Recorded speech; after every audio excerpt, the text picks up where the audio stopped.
यहां scenario different है।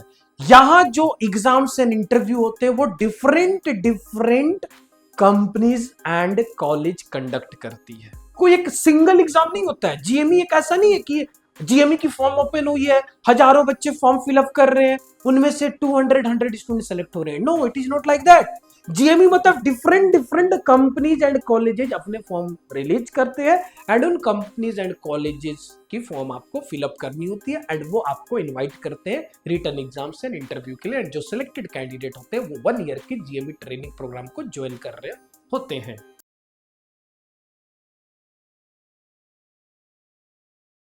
GME course syllabus. GME stands for graduate marine engineering.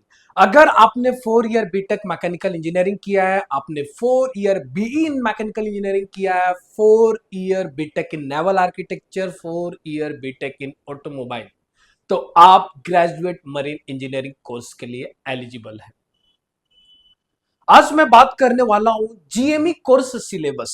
क्या क्या सिलेबस होती है ग्रेजुएट मरीन इंजीनियरिंग एग्जाम्स की। सबसे पहले आपको यह समझना होगा ग्रेजुएट मरीन इंजीनियरिंग जो एग्जाम होता है, इट इज नॉट लाइक एक सिंगल बॉडी ऑर्गेनाइज कर रही है। No, it is not like single body. किसको कहते हैं? जैसे आप देखा होगा गेट।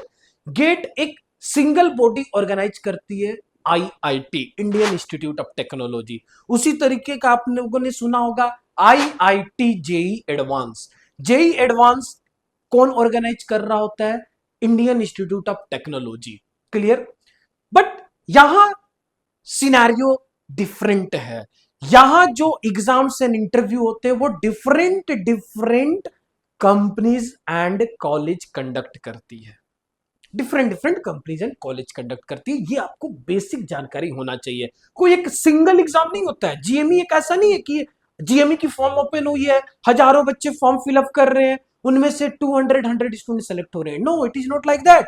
जीएमई मतलब different different companies and colleges अपने फॉर्म रिलीज करते हैं एंड उन कंपनीज एंड कॉलेजेस की फॉर्म आपको फिलअप करनी होती है एंड वो आपको इनवाइट करते हैं रिटर्न एग्जाम्स एंड इंटरव्यू के लिए। एंड जो सिलेक्टेड कैंडिडेट होते हैं वो 1 ईयर की जीएमई ट्रेनिंग प्रोग्राम को ज्वाइन कर रहे होते हैं। अब मैं अपनी वीडियो की मेन पार्ट पर आता हूं कि इस रिटर्न एग्जाम्स की सिलेबस क्या होते हैं। सबसे बेसिक सिलेबस जो आपके माइंड में आ चुका होगा, मैकेनिकल इंजीनियरिंग टेक्निकल सिलेबस। अब आपने 4 year BTech in mechanical engineering किया है, वहां पर आप लोगों ने पढ़ा है thermodynamics, application of thermodynamics, fluid mechanics, application of fluid mechanics, strength of material, engineering materials, and another different subjects like boiler, compressor, internal combustion engines। तो आपने ये जो टेक्निकल पार्ट पढ़ा है, ये टेक्निकल पार्ट की ऑब्जेक्टिव प्लस न्यूमेरिकल्स क्वेश्चंस होते हैं।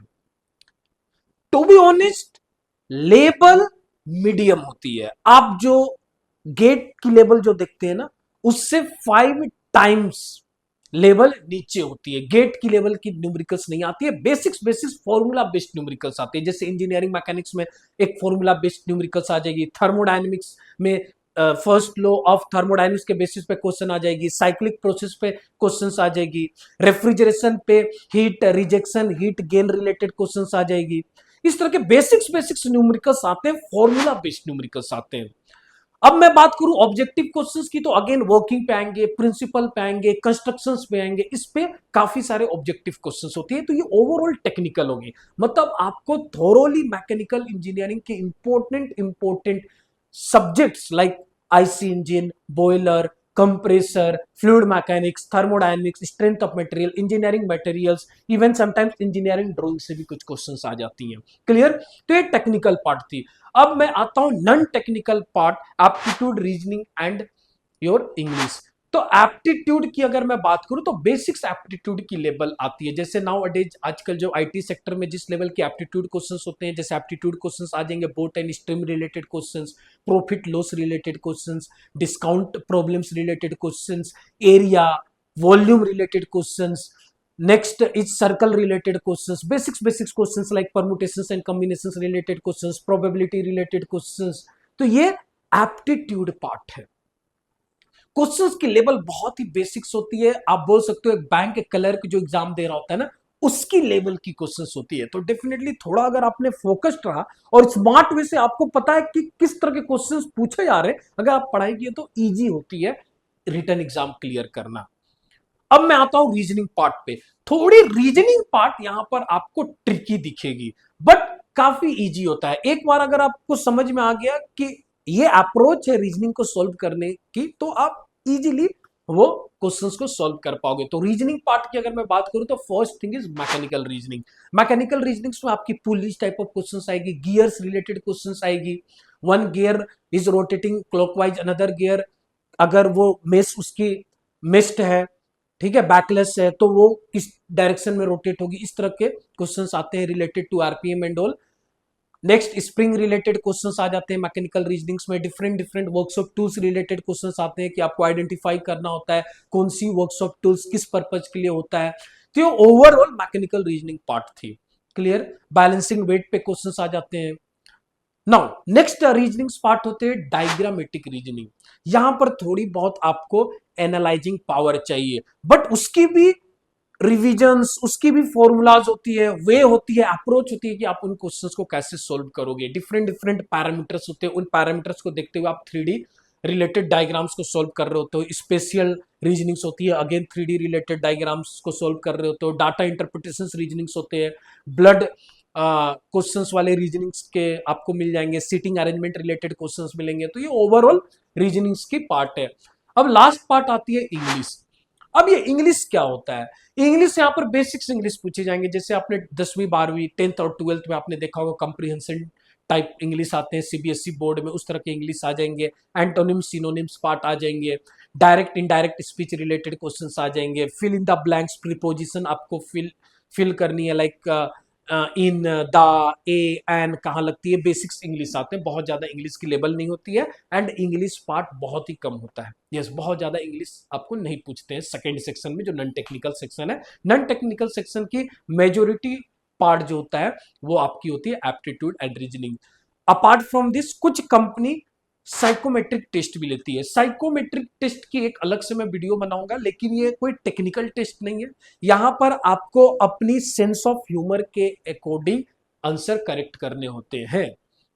अपार्ट फ्रॉम दिस आपकी मेडिकल टेस्ट होगी। अगर आप रिटर्न में पास करोगे उसके बाद इंटरव्यू देनी होती है। अब इंटरव्यू में कुछ मैरीटाइम जीके भी पूछे जाते हैं, मींस टेक्निकल पार्ट तो है ही, apart from technical maritime GK जैसे कॉन्सेप्ट्स भी आपको पूछे जाते हैं कि मेजर पोर्ट्स कौन कौन से हैं, माइनर पोर्ट्स, थोड़ी बहुत ओशन से रिलेटेड क्वेश्चंस पूछे जाएंगे, सी रिलेटेड क्वेश्चंस पूछे जाएंगे। अगर आपकी एम है, अगर आप फाइनल ईयर में हो, आप ऑलरेडी प्रिपेयर कर रहे हो, अगर आपकी एम है मर्चेंट नेवी ज्वाइन करना एज एन इंजीनियर, तो आप एसएमबीडी मरीन एकेडमी ज्वाइन कर सकते हो। काफी सारे डिफरेंट डिफरेंट शिपिंग कंपनीज है, हमारे पास डाटा होती है कि किस तरह के क्वेश्चंस नाउअडेज पूछे जा सकते हैं। नाउअडेज एक्सपेक्टेशंस क्या है इंटरव्यूअर की, उसके रिगार्डिंग आपको यहाँ पर प्रिपरेशन कर रहे हैं। ऑलरेडी हमारी काफी अच्छी रिजल्ट्स आ रहे हैं, विद इन 1.5 से 2 महीने में बच्चे यहाँ पर आके जॉब लेकर जा रहे हैं। क्लियर। अगर आपको फर्दर इंक्वायरी करनी है तो नीचे दिए गए नंबर पे आप कॉल करें, हमारी टीम कॉल रिस्पॉन्स करेगी एंड आप फॉर्म भी फिलअप कर सकते हो।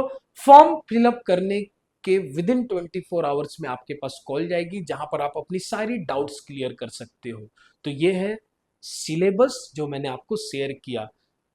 अपकमिंग एग्जाम के लिए मैं आपको wish you all the best बोलना चाहूंगा। Thank you.